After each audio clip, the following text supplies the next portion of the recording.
بتاؤ کون قرآن پڑھ رہا تھا؟ عرض کرتی ہوں حضور نام تو مجھے نہیں معلوم، سرکار نے پتہ لگایا تو بعد میں پتہ چلا حضرت سالم قرآن پڑھ رہے تھے۔ آپ مجھے بتاؤ یہ وہ خواتین تھیں جو قرآن سننے میں اتنے مصروف ہو جاتی تھی کہ انہیں ساری چیزوں کا خیال نہیں ہوتا تھا، اور آج ہماری بہنوں کا حال یہ ہے کہ گانے سننے میں اور سیریل میں اتنی مصروف ہو جاتی ہیں کہ بچے رو رو کے تھک کے سو جاتے ہیں اور انہیں ان کا احساس تک نہیں ہوتا۔ بدلو اپنی سوچ کو، بدلو اپنے خیالات کو، اس کتاب سے اپنے رشتے کو مضبوط کر دو۔ آپ کو ایک بات عرض کروں، آپ گھر کے اندر یہ کتاب جب رکھنی ہوتی ہے تو آپ اس کو نیچے رکھتے ہیں یا اوپر رکھتے ہیں؟ جواب دیں تو میں سمجھوں میری بات آپ سمجھ رہے ہیں۔ بولیے۔ اوپر رکھتے ہیں۔ جہاں آپ ہوتے ہیں اس سے نیچے کتاب نہیں ہوتی، اس سے بولیے بس بات کو سمجھ لو۔ یہ کتاب خود بھی بلندی پر رہنا چاہتی ہے اور جو اس کو تھام لے اسے بھی بلندی پر لے جانا چاہتی ہے۔ ہم گرے اس لیے کہ ہم نے قرآن کو نیچے کر دیا، چھوڑ دیا ہم نے قرآن کو۔ اس کتاب کو تھام لو، ہم نے اوپر رکھ دیا پکڑا نہیں، تھام لو اس کتاب کو۔ بلکہ حدیث شریف میں ایک رسی ہے جس کا ایک سرا اللہ کے دست قدرت میں ہے، اور اگر کوئی قرآن پڑھتا ہے تو دوسرا سرا اس بندے کے ہاتھ میں آ جاتا ہے۔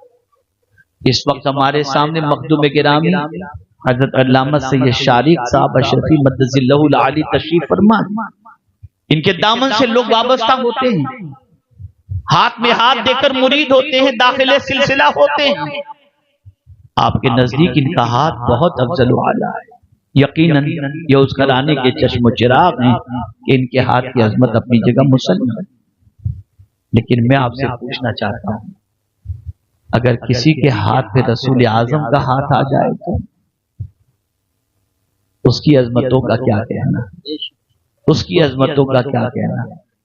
اور کوئی ایسی چیز پکڑ لے کہ ایک سرا دست قدرت میں ہو اور دوسرا سرا اس کے ہاتھ میں ہو تو اس کا کیا کہنا؟ خدا کی قسم جب کوئی قرآن پڑھتا ہے تو ایسا ہوتا ہے کہ ایک طرف تو قرآن ہے، دوسری طرف اللہ عز و جل کا دست کرم ہے جو اس کی شان کے مطابق ہے، بندے کے ہاتھ میں اس کا دست کرم آ جایا کرتا ہے۔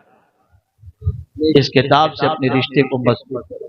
سارے پرابلم کا سولوشن یہی ہے۔ مجھے یاد ہے ماضی قریب کے ہمارے ایک عظیم داعی، ایک عظیم مفکر، ایک عظیم عالم دین جو کہیں بھی کچھ بھی بے باکی کے ساتھ اپنی زبان سے فرما دیا کرتے تھے بغیر کسی خوف کے۔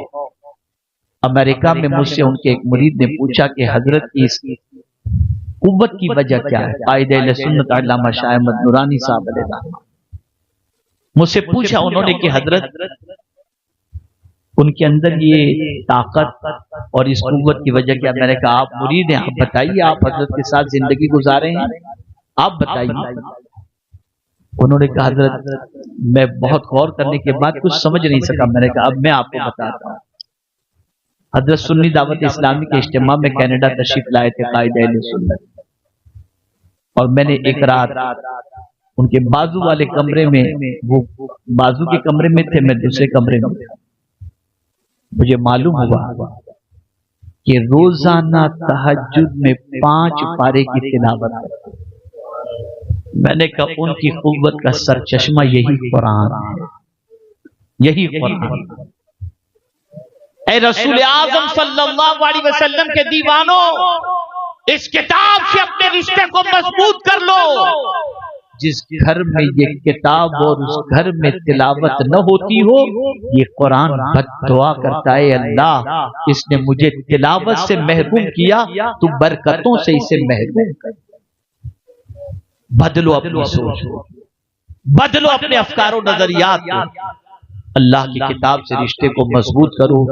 چاہتا تو یہ تھا کہ مزید آپ سماعتوں کے حوالے کچھ باتیں عرض کر سکوں، لیکن میں صرف اتنا عرض کروں گا کہ دیکھیں، منتظمین اپنے اعتبار سے اہتمام کرتے ہیں، آپ وقت نکال کر کے آتے ہیں، جگتے ہیں، سنتے ہیں، لیکن اگر زندگی میں کوئی تبدیلی پیدا نہیں ہوتی اور زندگی میں تبدیلی کا کوئی ارادہ بھی آپ نہیں کرتے تو پھر مجھے بتائیے سوائے ثواب کے آپ کے نامہ اعمال میں کیا لکھا جائے گا کہ اتنی دیر آپ اللہ اور اس کے رسول کا ذکر سنتے رہے اور اس کا ثواب آپ کو ملا۔ لیکن جب عمل کرو، قرآن سے رشتہ مضبوط کرو، قرآن سے تعلق مضبوط کرو، قرآن کی تلاوت کو اپنی عادت بناؤ گے تو پھر میں یقین کے ساتھ کہتا ہوں کہ آپ اپنی زندگی میں بہار دیکھو گے۔ بس ایک آخری حدیث مجھے یاد آ گئی، حضور کی ایک دعا تو میں آپ کو بتا دوں۔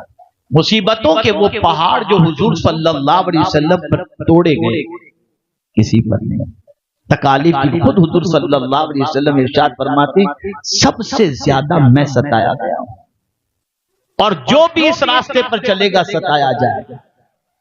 اب میں حضور سے پوچھتا ہوں یا رسول اللہ صلی اللہ تعالی علیہ وسلم، جب آپ ستائے جاتے، آپ کا دل دکھایا جاتا، راہوں میں کانٹے بچھائے جاتے، پشت پر اوجڑی رکھی جاتی، قلب اطہر پر اذیت ہوتی، بے قراری ہوتی، تو حضور آپ کے دل کا قرار کیا، ذرا یہ تو بتائیے۔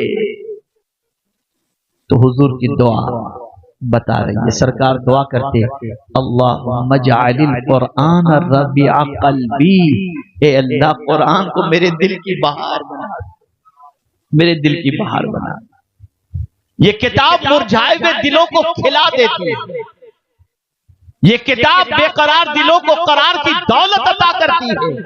افسوس، 100,000 افسوس، گھروں میں قرآن پڑھا ہے اور تم بے قراری اور بے چینی کی وادیوں میں جاتے ہوئے نیند کی گولیاں لے کر سوتے ہو۔ اٹھو، وضو کرو، قرآن پڑھو، اللہ تعالیٰ تمہارے قلب کی بے قراری کو دور فرما دے گا۔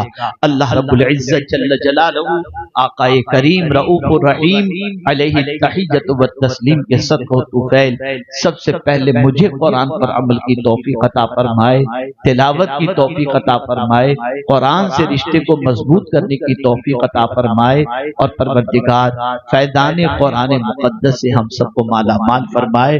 آج چونکہ یہ ادارہ دارالعلوم اہل سنت فیضان قرآن کے نام سے ہے اور آج اس کی دستار بندی کے جلسے میں ہم اور آپ شریک ہیں، اور الحمدللہ مخدوم گرامی وقار اور دیگر علماء اور سادات کرام بھی تشریف فرما ہیں، ان کی موجودگی میں یہ روح پرور منظر بھی آپ اپنے ماتوں کی آنکھوں سے مشاہدہ کریں گے، اور اس کے بعد خطابات اور نعت کا سلسلہ جاری و ساری رہے گا۔ اللہ تعالی ہم سب پر کرم کی نظر فرمائے۔ وما علینا۔ امام حسین رضی اللہ تعالیٰ عنہ ایک آیت کا ذہن کے اندر آنے کی بنیاد پر کس طریقے سے عمل کرتے ہوئے نظر آتے ہیں، اور ہمارا حال کیا ہے؟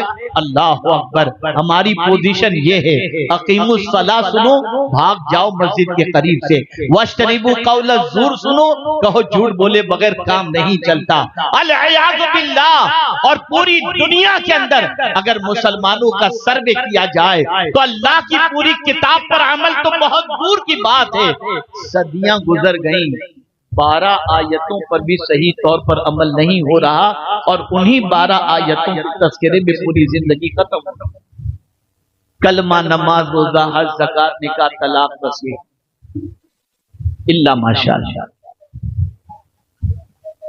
اے رسول اعظم صلی اللہ علیہ وسلم کے دیوانوں، ہمارا پوری کتاب پر یقین ہے، پوری کتاب پر ایمان ہے، اور اسی لیے یاد رکھیں وہ لوگ جو اللہ کی کتاب پر عمل کرتے ہیں، اللہ کے فرمان کو پیش نظر رکھتے ہیں اور اللہ کے ارشاد پر عمل کرتے ہوئے اپنی زندگی کو گزارتے ہیں، پھر ان کی شان کیا ہوتی ہے میں آگے عرض کروں گا۔ تو قرآن نے دوسری صفت بیان فرمائی، وَهَذَا كِتَابٌ أَنزَلْنَاهُ مُبَارَكٌ فَاتَّبِعُوهُ وَاتَّقُوا۔ اور اللہ سے ڈرو۔ 3 باتیں بتائی گئی،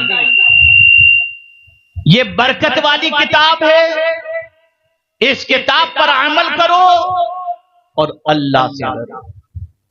اگر میں آپ سے پوچھوں کہ آپ اللہ سے ڈرتے ہیں، یا میں خود اپنے سے سوال کروں کہ میں اللہ سے ڈرتا ہوں، ہر کوئی بندہ یہ کہتا ہوا نظر آئے گا کہ یقیناً ہمارے دل میں اللہ کا ڈر موجود ہے۔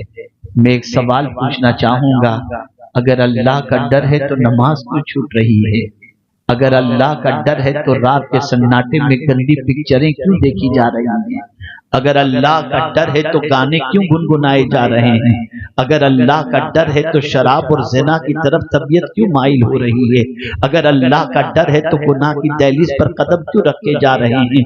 اللہ کے ڈر کا تصور اگر دل و دماغ میں انسان کے آ جائے تو اس کا قدم گناہ کی طرف نہیں جاتا، بلکہ اس کا قدم ہمیشہ نیکیوں کی طرف اٹھتا ہوا چلا جاتا ہے۔